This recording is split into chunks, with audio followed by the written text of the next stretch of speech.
Morning. Well, let's start with a look at hydroxychloroquine and some of those other drugs that were being used. These are kind of a last resort, and a lot of these we just don't know the best treatment yet. Is that fair? Well, I think actually the problem is that sometimes for some people it's a first resort. And in Ah, fact, one of the questions we got was from someone who said, hey, I'm 70 years old. I don't have COVID. I want some medicine at home just in case I start to have symptoms.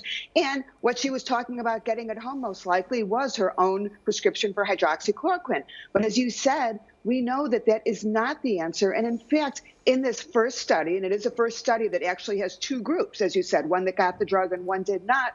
But yes, there were more deaths in the group that got hydroxychloroquine than in the group that did not get it. So there are other drugs that are being studied. There is no one magic bullet, but it does not appear that that's the answer. And in fact, we know that the side effects for some people can be quite dangerous or even lethal. So on the antibody tests, which, I know there are some issues with the accuracy of some of these, but what is the priority for rolling those out? Is it first come, first serve, or are there certain people who are going to get it first?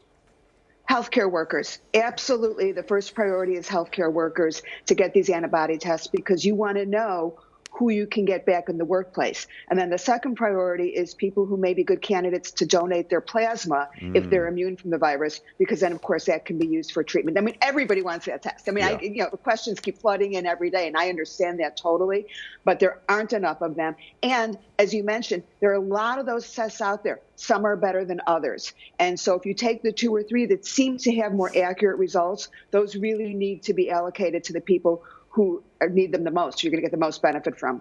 all right, here are some viewer questions. My husband and I were about to start fertility treatments, but the clinic said they will not initiate treatment. We have now put it off for over a month. Should we go to another clinic? This isn't just your clinic. This is the case for all fertility clinics, not just in Illinois, but across the country. And the reason why is that on March 17th, the American Society for Reproductive Medicine, and this is the organization that represents fertility specialists, basically recommended a national stoppage for all new treatment cycles. They were finishing people that were in the middle of a cycle, but no new treatment cycles. And the reason for this, I mean, everyone knows, no one is saying that fertility treatments are elective. We know they're not elective. We know they're not time sensitive. But having said that, they're not considered to be urgent like other medical situations. And the American Society really basically said, look, we need those medical resources, the doctors, the equipment, the gloves for other life-threatening COVID infections, not to mention that sometimes with fertility treatments, there can be complications that require hospitalization. So I know this is devastating, but the silver lining is that they are looking at this every 2 weeks and deciding if they're going to reverse that recommendation. And the next time when they're about ready to make another recommendation is next week. So this could lift soon, hopefully, theoretically. So stay in touch with your fertility specialist. All right, the next question. My husband developed Guillian Barre syndrome from the swine flu vaccine in 1977. Since that time, he has been unable to get flu shots. Will he be able to get vaccinated when the new vaccine for COVID-19 comes out? If not, will another treatment such as plasma from donors with antibodies be an option? You know, I got this question from so many people. This is a huge concern. And for those who are not familiar with Guillian Barre, this is a potentially severe neurologic condition that results in weakness or paralysis, which is usually temporary, but sometimes not. And in many cases, Guillain-Barré syndrome occurs after an infection, and in some cases, even after a vaccination, as was the case in this person.